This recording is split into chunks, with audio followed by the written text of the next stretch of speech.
everybody. Good evening. Hello, hello, hello. Welcome, welcome to Talk About You. This is our monthly chat, and I am so thankful to be here. I am Fibroid Ambassador Kym Lee King. So happy to be here during this time of thanks, during this time of gratitude. I want you guys to know, so many of you know them for all of their work, of course, on the big screen, but I just love them as my sisters and my friends.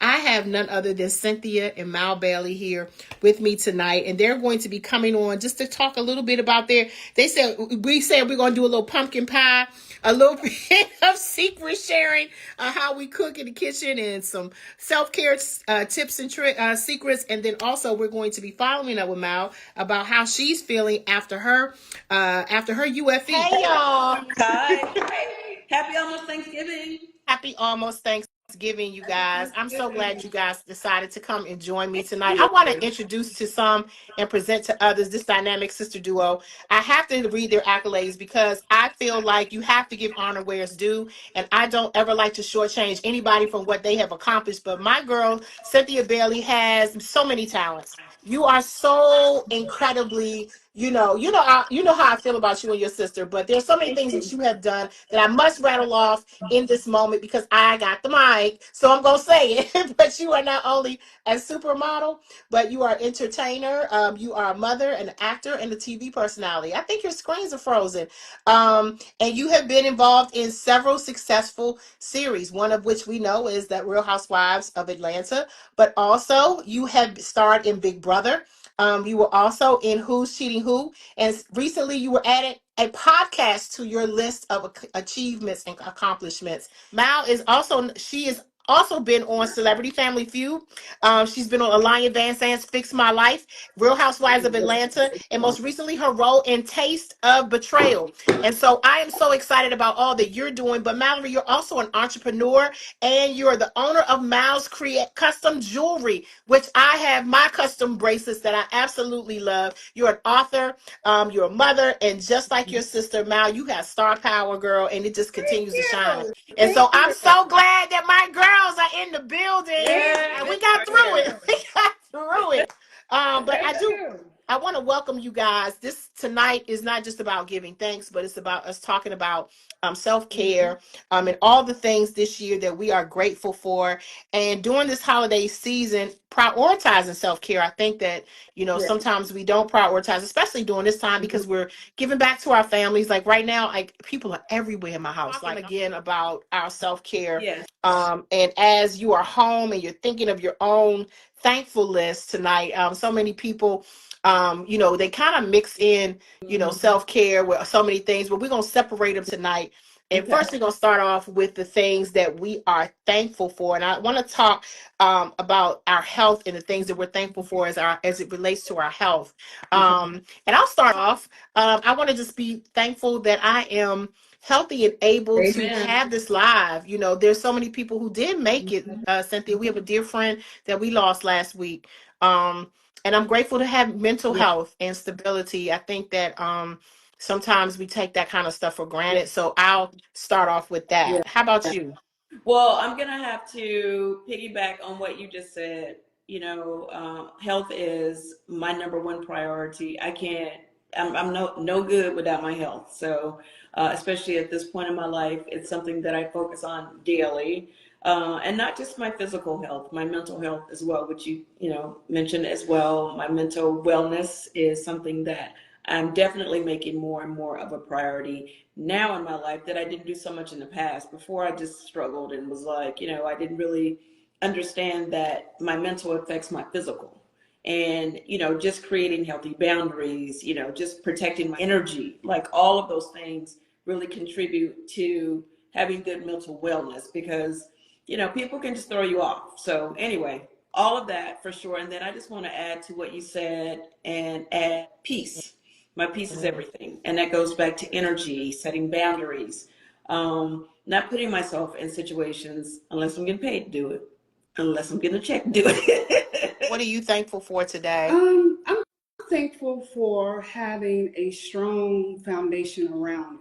My family, my friends, even when I'm, at my down is I have a strong foundation. So it's important to have a strong foundation that uplifts you. And I'm also thankful that I've learned to hit my reset button. Okay. Reset. And I'm not ashamed of it. I hit it often. Okay. So What does you that have to learn to mean? Tell me what that means when you say you hit a reset button. How do you reset? So what I do when I'm having a crappy day and it just seems like nothing's going right, and you know, you get in your feelings, you hit your reset button. The next day, you go with a better attitude, better look at the brighter side. So I hit my reset button. But what do you I don't do to take turn it it around though? Like, what do you do? Like, you just take a day? You just forget about it. Reset. Oh, she's saying reset, like start all over again. I love that. So you don't take yesterday into the next day. You leave yesterday. I love that. And then always make our mark, and we always have to wake up and, you know, be great every day. And sometimes, to your point with the whole reset button, sometimes, you know, I'll get up and I will have every intention to be great, and I will have a whole laundry list of things that I'm trying to do that day. And sometimes it's just not my day. Sometimes I just have to call and say, you know what, today I'm just going to chill. I'm not going to do anything today except just relax, sleep in, you know, have, you know, some good food, maybe watch a movie, and just take a day. And sometimes we have to do that and not feel bad about doing it, because I do it, not that often, but I do it, and I always feel like, oh, I should be at least answering an email. I should be responding to texts. Sometimes you just got to shut it down, because guess what? The world, when you wake up the next day, everything is still right there waiting for you. I think what I'm hearing from both of you is that it is really intentionality. You intentionally have to do things, because here's the reality, you guys. No one's going to do it for you. At the fibroid centers, that recent surveys say that a significant portion of women struggle to prioritize their needs. You both, without knowing, talked about how you prioritize ways for you to stay healthy mentally. And what it says is that many citing factors like feeling overwhelmed or prioritizing family care and lack of time are the key reasons that people go through all of these stressful moments. Family focus, 58% of women prioritize the health of their families over themselves, especially moms. I mean, we're moms, you know, we concerned about them kids now. We know we ain't right if them kids ain't right. And so it's really difficult to stay focused when our children and our families are not well, or something's happening within our family. So family focus is 58%. And then time constraints. Over 50% of women report not having enough time to focus on their needs. So there are many reasons as to why, you know, we don't prioritize our self-help, our self-care and help. Emotional barriers. So this is 60% of women report that mental health concerns and barriers to self-care because they cannot emotionally attach or detach. Conditions. Women feel guilty and selfish about getting their needs met because they feel like, I'm not in the best financial place, or I'm not, you know, my life is so regimented because I have so many responsibilities. How dare I take a day to mentally reset, if you will. And so these are some of the reasons why women don't do or prioritize self-care and loving themselves. Cynthia, let me hear a little insight from you, if you have anything more to share about that. Okay. The one thing that I wanted to share is that as a woman, I think we have to really stop feeling like we have to carry the burden of being a woman. We know what all we have to do, but at the same time, you know, I don't want to say we do too much, but I definitely will say that I think most women, especially successful women that I know, do not prioritize their me time. And I love, like, me time, and what that means is just my time. And that means I may not want to talk to a family member during that time, and that's okay. And I love my family, but if I'm having me time, they're included in that time where I'm rebooting, resetting, replenishing, whatever it is that I'm doing.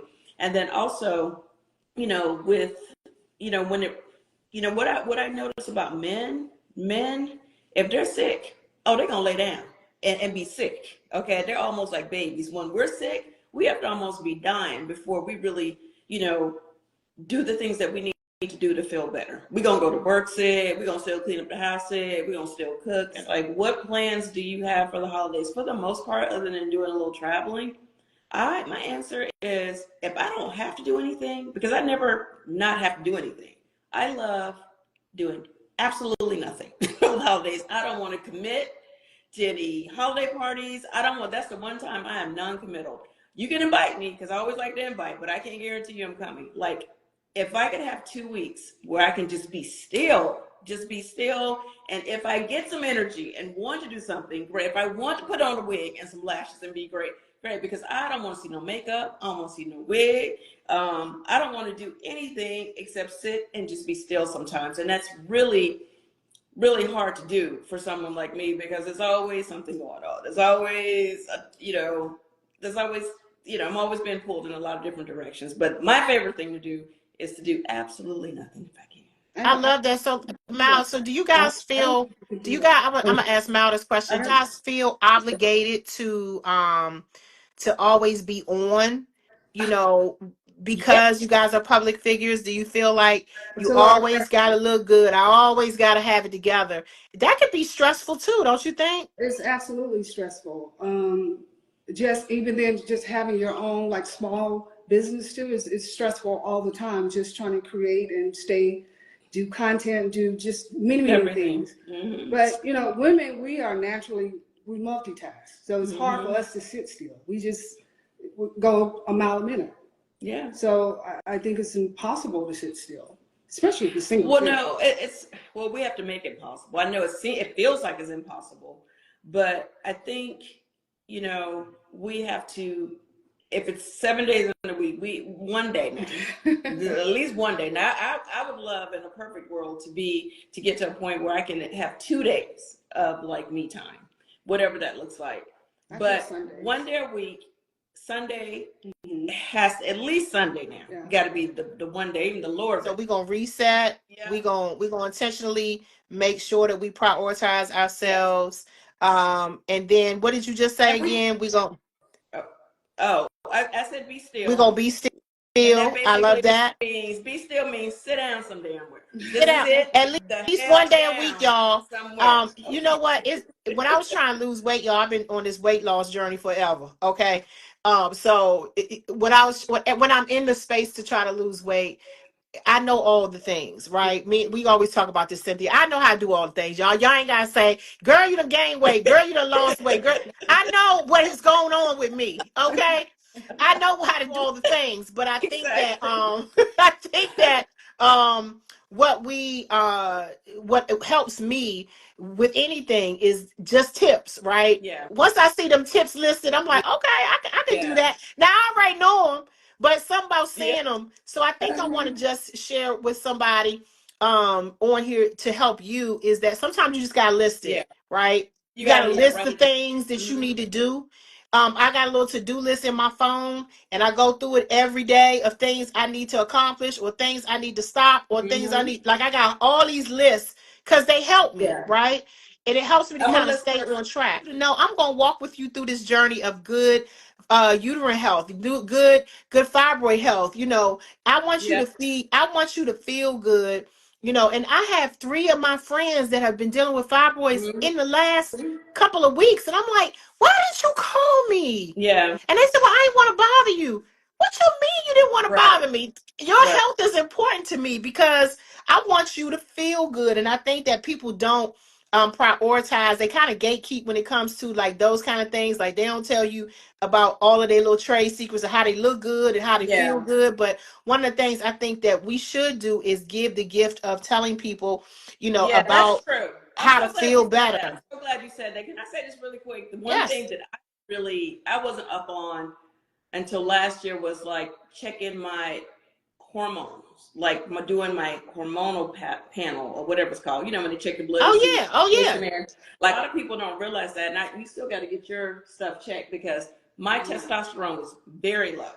And then I ended up getting a pellet, and I actually got to go back in January for all my, my annual stuff and see what that's doing because I'm so busy. I don't know if the thing working or not, child. But anyways, I got it.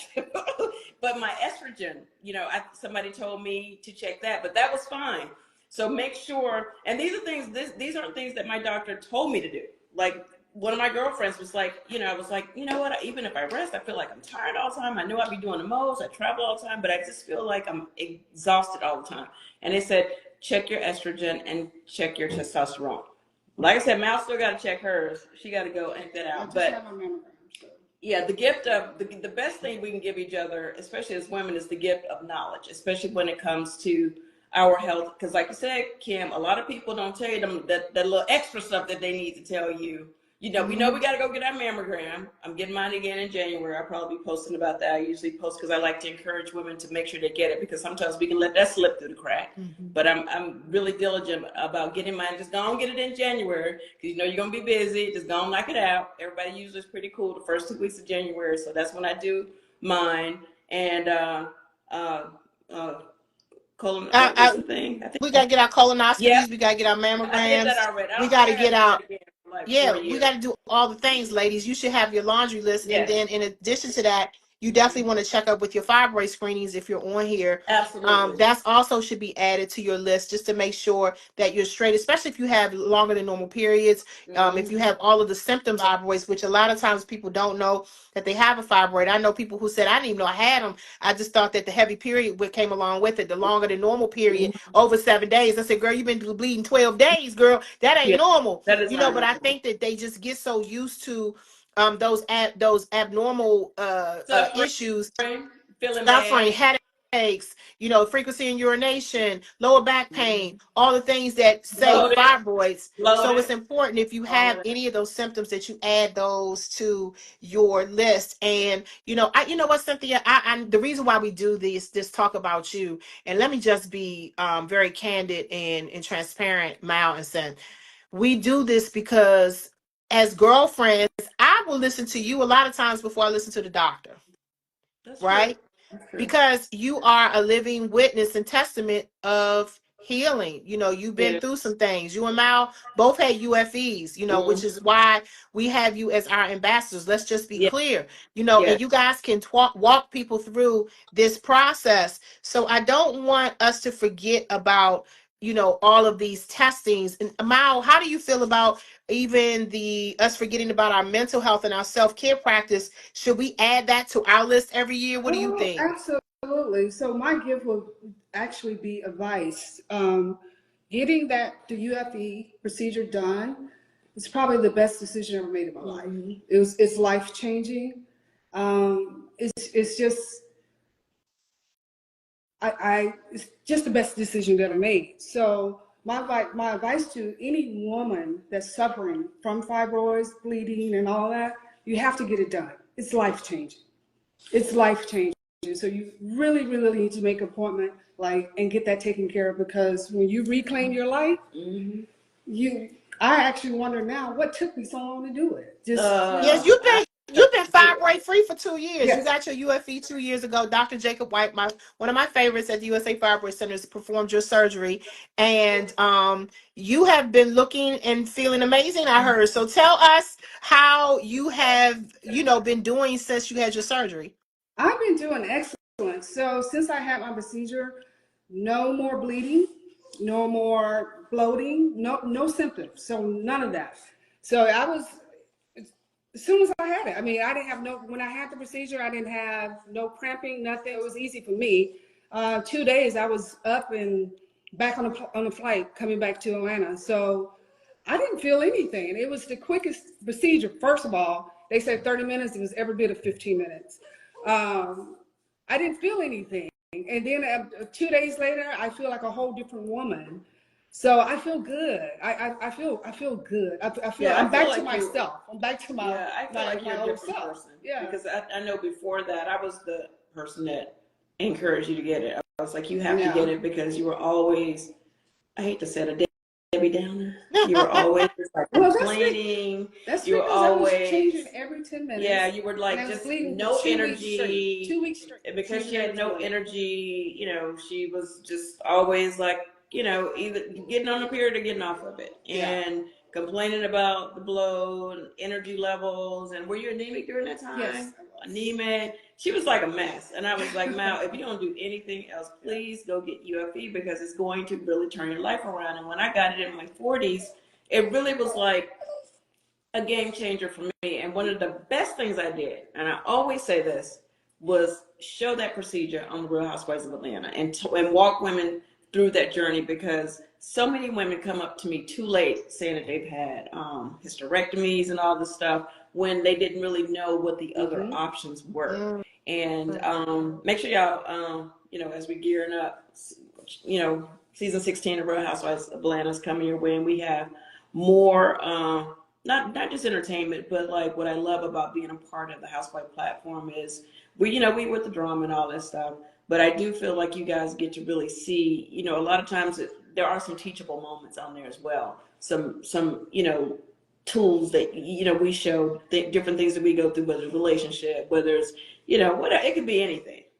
I love the fact that I chose to use that platform that I've had for many, many years to really empower women and educate them, especially when it comes to, health and wellness in that space. Fibroids, I talk about menopause because now I'm on the other side of that. That's a whole nother live and a whole nother margarita, child. If we get into that. Having a little bit of knowledge and using your platform for so many things, but fibroid being one of them. We don't all have all the answers. There's a couple of people here saying, well, what should I do? How come you didn't say anything about this or that? We don't have all the answers about fibroids, but what we do know is that the UFE, which is a uterine fibroid embolization, this is the non-surgical procedure that we do here at the USA Fibroid Centers. And so this is one of the ways, depending on size and location, can determine whether or not you are a candidate for UFE. And as Mal just testified, she was up in 15 to 30 minutes. She was back on the plane in 2 days, and she was feeling amazing. But one of the things I do know is that studies do suggest that genetics might increase the risk of developing fibroids, meaning it could be hereditary. And so I know that the Bailey family, especially, you guys have had fibroids to run through your family. Not only did you have them, your mom had them, your sister had them, but I do need to ask, have any of the girls in family, your daughters, had any of the symptoms of fibroids? And either one of you can answer that. So my daughter just went to the doctor, and she's fibroid free as of now, and she's 31. So thank God. Yeah. And Noelle just turned 25. Shout out to all the Scorpios out there. And I actually, because one of the things people think, they think that the fibroid journey is like an age thing, and it's not. Like, those numbers are younger and younger, women that are getting fibroids. So I don't think it's ever like, I think it should be a part of your checkups when you go to the doctor. Just have them check and just check it out just in case, because early detection is everything. You can get them when they're small, where they start spreading all that stuff. That's a whole different situation. Let me just say something too with that. Okay.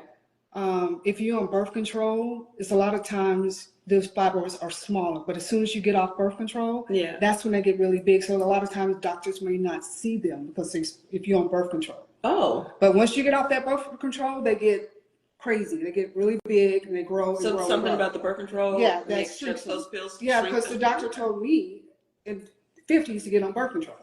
Oh, because you have fibroids. What? Before I had them out. Yeah. Okay. Wow. So somebody just asked, so does Noelle have fibroids? You said no. No, Noelle does not have fibroids. Okay. When she I just wanted to clarify that. Yeah, Noelle does not have fibroids. Let me be very clear about that. To my knowledge. But I did perfect. recently have a conversation with her when she goes to get her annual checkup to make sure they check her for fibroids, just in case. Because again, there's nothing like early detection with anything that you're dealing with. That early detection is key. It really, really, truly is. So when you get checked out, just have them check you for everything. That's where I'm at this point in my life. I want you to check. I want to be checked from head to toe because I want to know that I have a clean bill of health so I can just go out and try to continue to be great. Wonderful. So I want to just remind everybody again of some of the symptoms to look out for if you are just concerned about fibroids. Their daughters, of course, have sent them to get their annual checkups because they have been genetically known to have fibroids in their family. But for those of you who might not genetically have someone in your family who has had fibroids, some of the things you want to look out for are heavy menstrual bleeding, anemia, pain during sex, back and pelvic pain. This is a good time to take notes. Frequency in urination, constipation, bloating, and infertility. And I think that these symptoms can definitely, span even beyond this. I know I had lots of headaches. I know I was craving ice. Me You too. know, it was all these things, these weird cravings. I was like, what is happening And with not me? just it had to be a specific kind of ice. It had to be that good soft crushed ice. It It was couldn't that be just hospital ice in the ice. refrigerator. It was that hospital ice, Yeah. girl. It was that ice at that hospital. He's like, oh, this is some good ice. I Well, I'm know, here girl. praying for you. Let me give me some of that ice. Listen, when I tell you how many times I would want to roll up to the hospital to get some of them people Well, ice, I had justification because as a pastor, I was always in the hospital with the people. So I was like, child, give me some of that ice while I pray for the people. And the people probably was like, girl, you need to get yourself checked out because you eat all this ice. Oh my God. yeah, they Oh got good Lord. ice, and then the gas stations have good ice too. Racetrack. Racetrack got good ice. Racetrack got good ice. BP got good ice too. I used to be an iceologist. Okay, I knew what all the good ice was when I had fibroids because I was totally anemic during that time. And since I'm on the other side of that, again, for everyone who's just joining, I had UFE some years ago. I'm no longer anemic. I was anemic for years. I was anemic for years until I got UFE. And, now I'm good. And, now I'm not, trying to break into hospitals, trying to get the ice out of there. That part. Now, I know we laughing about the ice, you all, but what was your breaking point where you knew, okay, this symptom has taken me over the top? Yeah. Mal, what was that symptom that took you over the top when you said enough is enough? Changing every 10 minutes and I couldn't go anywhere and just messing up a lot of clothes. So every 10 minutes going to the bathroom. Couldn't wear white. Couldn't do anything. So that was Messing up my your breaking, sheets, underwear. When it starts, went to every 10 minutes, I knew I had to do something. Yeah. Gotcha. What about you, Cynthia? My breaking point was, hey, be quiet. Be quiet. Yeah. My breaking point was probably being anemic, just not having energy.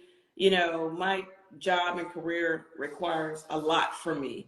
And when I tell you, it just took every ounce of energy I had to show up and film me to be nice. I was always in the bed. I was tired. It's hard to be a good person to be around if you're exhausted all the time and if you're bleeding everywhere. And you just, the physical, the mental, every part of it, like I really felt like those fibroids were literally like people, little aliens inside of me, draining the life out of me, like literally. And from the moment I got that UFE, I honestly felt like a different person. I felt like I had a rebirth, child. I have to be a little bit dramatic, but it did feel like a rebirth. It really did. I was like, what was this? I got energy, and then the bloating went away. I started feeling good. I even think, I know we're Black, but I feel like the color even came back in my face. I felt like I was like, when I look at some of those older episodes of me when I was dealing with fibroids, I was like, under my eyes was like dark and sunken. Like I just had I didn't have a glow. I tell you that. You had the fibroid look. I had a fibroid look. Had the fibroid look, that bloatedness, and I felt the same way. Like I never had any coloring to myself. I know what you're saying. Yeah. I always felt like, I just feel a mess. But I think my breaking point was when I think I told you this before when I passed out in our garage. Yes. And my husband found me, and he was like, okay, enough is enough. Yeah. And I was like, child, get me together, child, get me to this hospital. I'm fine. He's like, you're not. Okay, this ain't normal for you to be passing out in nobody's garage. You could have died in here, child. All the fumes in the garage, you on the ground. So I think we get to those breaking points, but I don't want anybody to get to a breaking point where it's detrimental to your life and to your health. That's so good that we got our sisters circles because we got to be accountable to one another. Which takes me to I got 2 more questions, and I'm gonna let you guys get ready for your Thanksgiving. But I do know, dressing, girl. I know that's right. So I know that sisterhood plays a significant role, of course, because you guys are sisters was crucial to our health journey. But Mal, I want you, if you could talk a little bit about how Cynthia's support helped you when you were going through your battle with fibroids and with your recovery. Well, after I complained so many times to her, she actually made the call. She made the call for me. Yeah, I can take it no more. She said enough. So it's very just for her to make the call, because I probably wouldn't have did it. Yeah, I introduced her to Really, Mal, you're so intentional, Mallory. I'm surprised that you wouldn't have done it. I would have never thought that about you in a million years. What I was thinking is, I'm getting older. I'm gonna hit menopause, kind of stop, and then it's just gonna go away. But it didn't. Yeah, it didn't. Because you didn't really start your menopause journey started a lot later than mine. Yeah. So, yeah. With that said, the best thing I did was introduce her to USA Fibroid Centers. I made the call. I called my girl Cheryl and was like, please help my sister. Please take her in, y'all, because I cannot take it anymore. And I felt like, she trusted me because I had been through it as well. And I think she felt more comfortable going into the process, knowing that I had also been through that same process. Absolutely. And it was a great experience for me. And, across the board, and just supporting her through it. And, just still even now sharing anything like I'm trying to get her hormone stuff. Yeah, because that's part 2 of it, is that hormone piece. You and I talked about it. That pellet is, girl, that thing is a lifesaver. Yeah. Yes, I keep trying to tell you. Okay, I'm going with you. Yeah. It's a lifesaver. So I want to, as we close out, I do want to tell everybody, like, why would I do a UFE? I know some of you are like, I'll just buy the pads and change the clothes. Like, what's the point? No. But I want to tell you how it preserves your uterus. I want to tell you that it requires no general anesthesia and that it's an outpatient procedure. So it's easy. It ain't going to hurt. You ain't going to get cut. Don't worry about your bikini line. For all you that had the tummy tuck and all the nips and tucks, it ain't going to mess with you. It's going to look good. You're going to still look good because there's no cutting and there's no scarring like surgical techniques do, so you don't have to worry about that. And it also allows you to be able to have children. So if you're wondering, will I still be able to have kids if I have a UFE? Yes, you can still have children as long as your body is fine with that. Now, does it impact fertility and requires you to get a C-section and delivery and scar on the body? No, you don't have to worry about that. 90% of women say that they are satisfied after the treatment. I actually would say 95, 99%. I ain't met a woman yet that ain't like how they felt after the UFE. Okay. Short-term recovery, 1 to 2 weeks, not 6 weeks. You ain't down. You're not away from your family and your responsibilities. So it's definitely a great way for you to remedy the fibroids. Also, 93% of patients got their social life back. So that's going to be important, just to get your social life back. It's going to be imperative for you to be able to operate and function at 100%. And the USA Fibroid Centers conducted a survey over the overall quality of life for their patients, for our patients, and it increased from 4.5% after treatment to 9 out of 10. So if you are on here and you're wondering, I definitely suggest that you call the number at the bottom of the screen, which is 833-609-1100. Tell them your girl Kym Lee sent you. That's 833-609-1100. Screenshot this, y'all. Y'all watching? Use your phones. Be smart with your smartphone, girl. Just go on to the side of your phone and screenshot the screen, because you ain't gonna remember the number, girl. Because you got greens to cook, you got chitlins to clean, you got things to do. So you make sure that you screenshot the numbers. But ladies, I am so grateful that you guys decided to join me tonight. I want to make sure that I got all my marching orders as I close out tonight. I know that this holiday season is a time that we prioritize our health. This is what we are mandating of you. For those of us who are here at the USA Fibroid Centers, we're hoping that you will put your physical and your mental health first. So very important. And again, for anyone that's watching, make sure you call the number below, 833-609-1100. Any ladies, you want to end with anything? I'm going to say, I know we were saying, making health, just giving that to yourself as a gift during the holiday season, but make it an everyday thing. Make it a lifestyle change. Like, your health is truly your health in 2025. Just really making sure you are good. And not just on the outside, on the inside, that you feel good. You know what I'm saying? That, like, we just don't prioritize that enough. We deserve to feel good. We over here trying to look good. We got these wigs on. We getting all this other stuff done. We getting them nails done. But do you feel good? Do you have energy? Is your mental wellness okay? You know what I'm saying? Are you eating healthy? All of those things are very important. Absolutely. Mal, you have any closing remarks? Well, pretty much the same thing. Take care of you, make the necessary steps. Do not be afraid to hit your reset button. Okay, you gonna stay on that reset button. Baby, when I say she resetting us down, honey, I'm talking about reset. I'm resetting everything. I'm going to go through this house and reset these people in here, okay? Okay. So thank you to these two wise women for coming on tonight. I want you guys to trust that what they say is factual. Yes. Them partnering with our doctors here who are very, very, very reliable here at the USA Fibroid Centers. I've seen their work. I've heard the testimonies. Women have come out, and said how wonderful they feel. I've walked at least 25 women alone personally through the process of actually from beginning to end of UFE. I've led literally thousands of people to getting their screenings done. And so I am a living witness myself that the surgery works. The UFE does work. So I want to just encourage you all, give a gift to yourself, call the USA Fibroid Centers, call the number down on the screen, screenshot this, and make sure that you take care of yourself first.